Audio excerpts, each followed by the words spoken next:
All right, so we are here today. We're going to talk about a couple of things that were requested by some students on the Synergistic School. The SGS website has a forum, and on that forum, people can ask questions, help each other out. It's really cool. And yeah, so those of you coming here from there, this was by request. We'll talk about a couple of whammy techniques and a few other things. For that, I'm using my 1990 Ibanez RG550.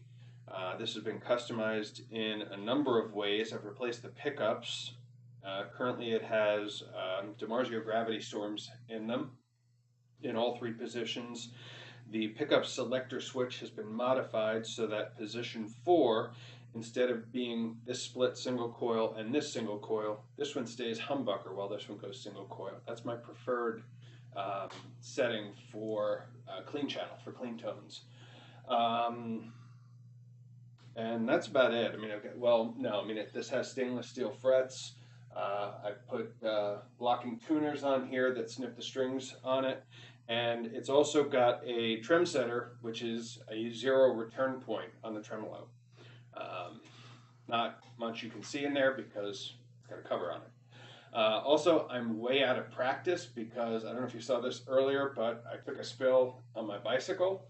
And this was gooey and juicy for quite a while. It's only now drying out to where I can, put it on a guitar and actually play. And because this particular model, the Ibanez, they have a nice curve here. I can do that. But like the Les Paul and the PRS, they've got a sharp edge here where the binding is. So yeah, not going to happen. So here we are on the Ibanez. It's got a floating Ibanez Edge Floyd Rose tremolo, which, as you can see, you can get violent with and have fun with, and we'll talk about a couple of those things. So the first thing that's requested is the dive bomb.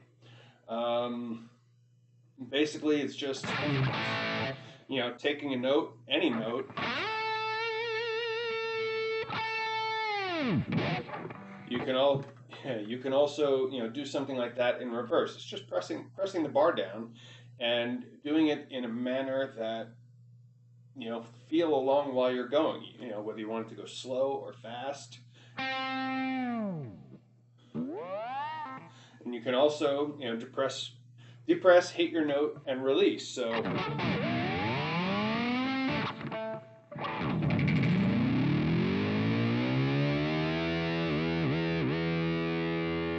you may, if you know any of your old 80s glam stuff, there might have reminded you a little bit of Motley Crue, the beginning Kickstart My Heart. Trying to emulate a revving engine.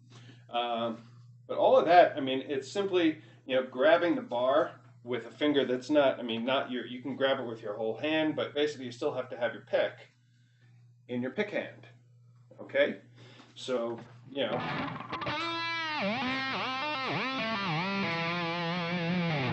we're using hammer-ons here to get that kind of wobbly sound to it, and you can take that to extremes.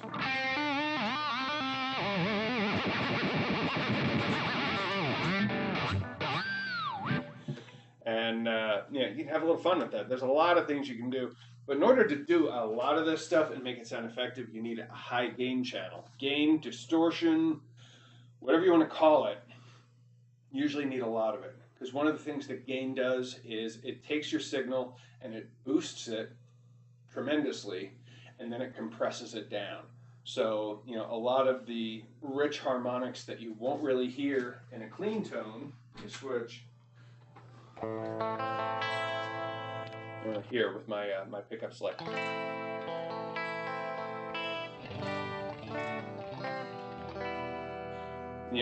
A lot of things that you don't really hear in that, like here, if I do a pinch harmonic here, go to the harmonic, you kind of hear it, but I've got a lot of compression on that tone. I don't even know if I can turn here. You can hear it, but it's not like that. And that was another one that was asked for, was pig squeals.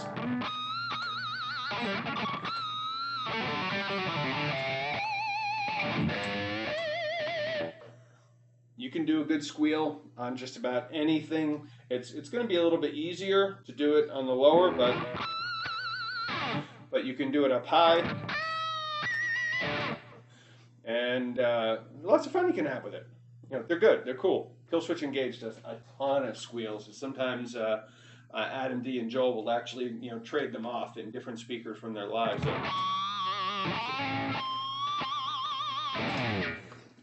a good squeal likes a good vibrato. Don't be afraid to shake it. So,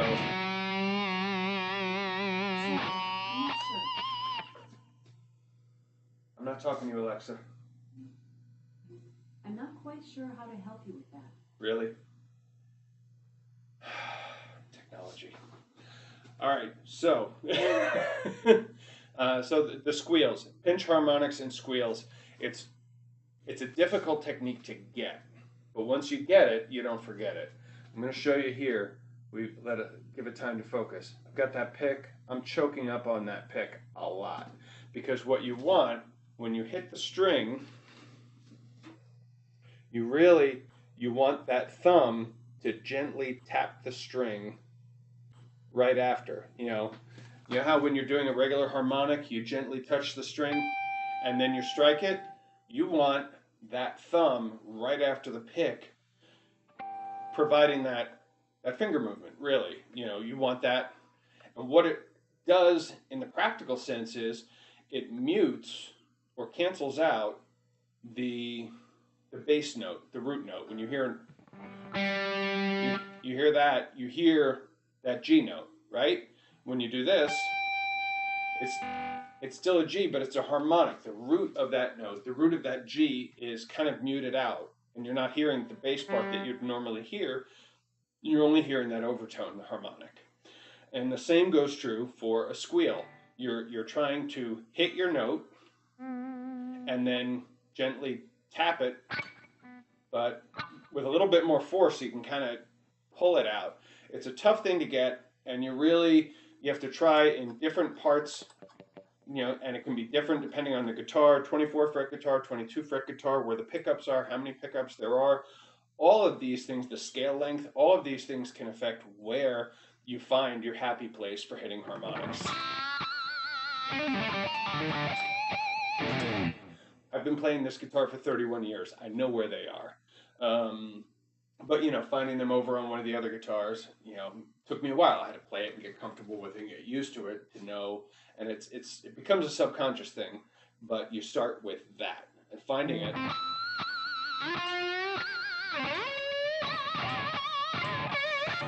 And you see, I even have to move around a couple of times to try and find it.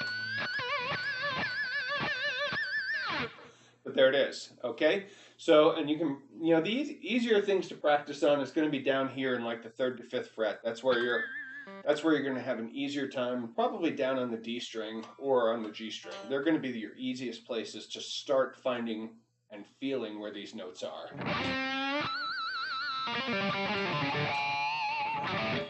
All right, so that's your pinch harmonics. Tap harmonics, you know the ordinary places to find open string harmonics, right? You have your 5th fret, 7th fret, and there's others you can hit. Some of them are harder. There's 9, there's 4. 4 and 9 are kind of the same. You have your octave at the 12th fret. Okay, tapping harmonics is just counting up from the frets. So let's say we're looking at a 12th fret harmonic. Here we're hitting the note on 4. 4 plus 12, 16. Right? It's that simple. And you can just lightly tap it.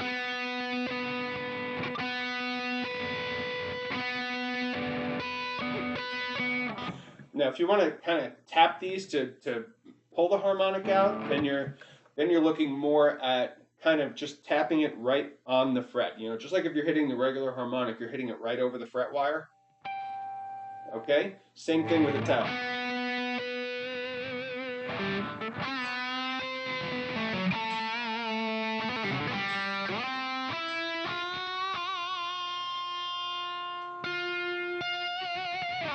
See?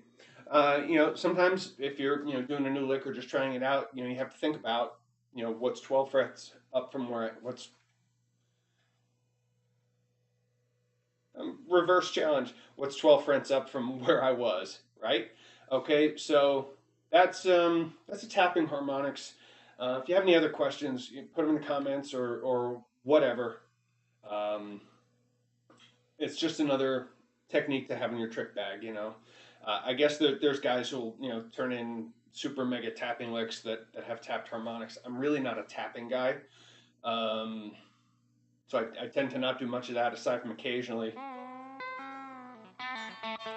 doing the Nuno thing.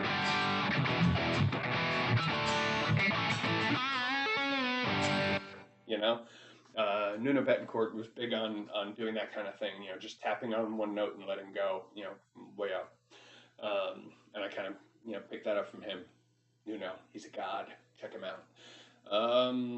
Let's see, ghost notes. Ghost notes. All that really is typically you bend to a note and before you strike it, and then release it. So.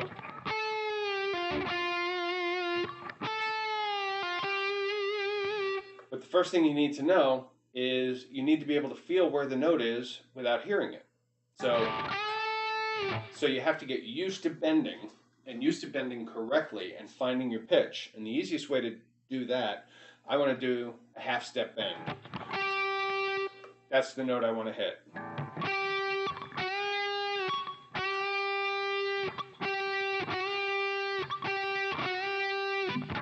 Right? So you practice getting used to that.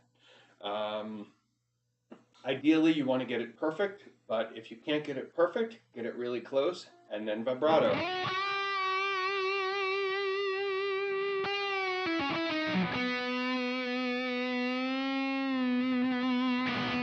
Vibrato is your friend. It will save you from many mistakes and missteps. An authoritative vibrato can cover many ills. But your ghost notes, it's just hitting a note and then dropping away from it. You can do that with the whammy too.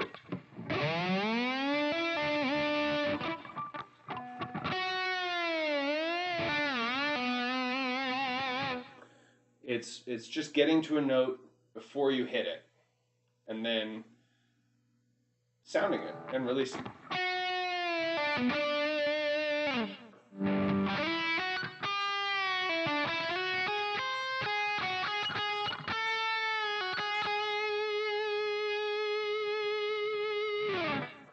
Okay, ghost notes. Not too much on that. I mean, it's fairly straightforward technique. But again, before you get into ghost notes, you have to be confident and repeatable on bending to the notes, right? You have to be able to bend to a note before you can find it without hearing it. You just, it's a feel thing. You have to get used to it. And it's practice. The more you do it, the more you practice, the better you get. Sliding chords. Interesting thing, I was listening, a buddy of mine had told me something that he did. He went back and he listened to the entire Halloween catalog, power metal, Halloween, Germany, in order. And I was a huge fan of Keeper of the Seven Keys back in the 80s. The song as well as both albums. But in the song, in the middle of one of the solos, there's a great riff that just perfectly does sliding chords. I'm going to play it right now. The easiest way to learn them is by starting with just, you know, your basic power chord. I do it with my my index and my pinky because I'm not young anymore. I used to do it this way, but I'm having a harder time getting the stretches, especially down here. I can do it, but I find that I usually wind up going to here. It does not matter what you do. But if you're young and you're learning, it's probably better to learn it like this with your, you know, one finger per fret, 1, 2, 3, 4. Everything that you do, you should try to do that, and then you can stretch from there, but not necessarily shorten from there. All right, so if we're doing that, then this particular riff,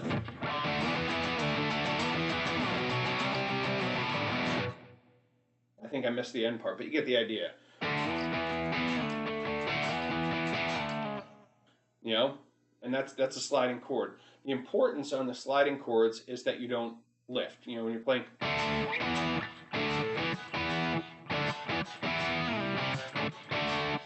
you have to lift up, and you may get a little bit of that sliding noise, which classical players will always say, it's garbage, it's hell, you're playing it terribly. We're going long here. I'm on 15 minutes already. So basically, you want to keep the fingers pressed tight enough to fret the chord, but not so tight that you can't move it, right? And it can help to have a pivot point on the back. I can keep this thumb right on the back.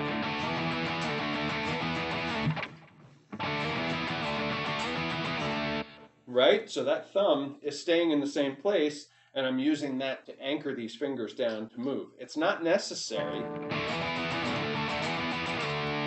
See there, I had my thumb all the way out, but here I'm using my wrist, my forearm, to counter that pressure. Because if I just do this,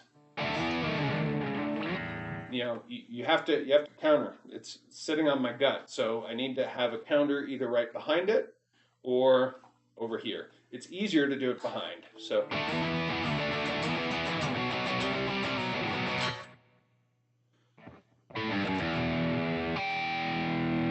okay. So again, the important thing to remember is that you need to keep pressing them down, just like you're sliding a note.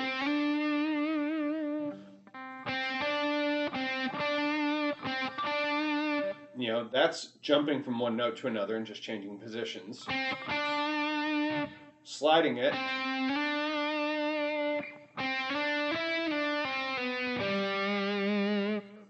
You're actually sliding it. So, and it's the same idea with chords.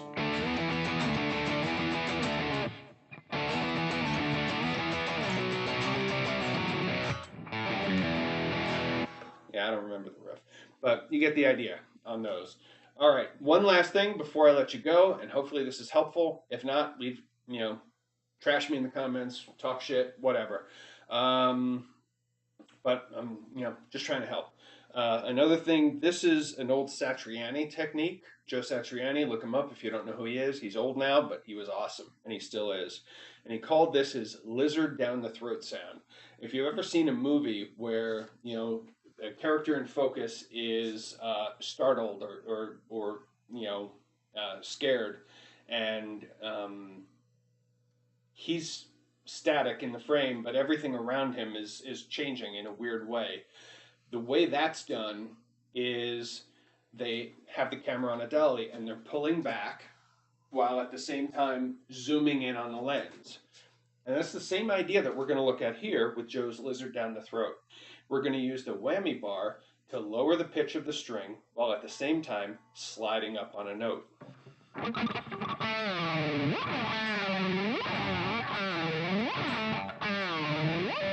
Right?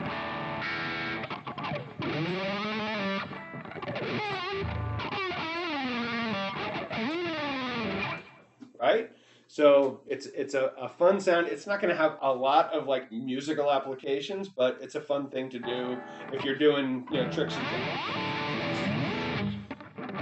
If you're doing tricks and goofy stuff and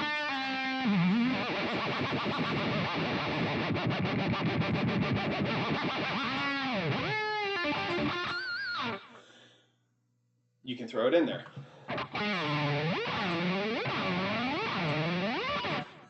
Okay, so lots of different fun things you can do with a Floyd Rose. I can't get it to warble because I have the zero pivot point, the trem setter in here. But with a free floating Floyd, you can kind of do this with it, and it'll give you a good flutter, a warble sound. And it won't do it because I have this in here. And unfortunately, I have it on all of my tremolo guitars, so obviously it's not something I do that often. You can also, don't forget, you can pull up on a Floyd.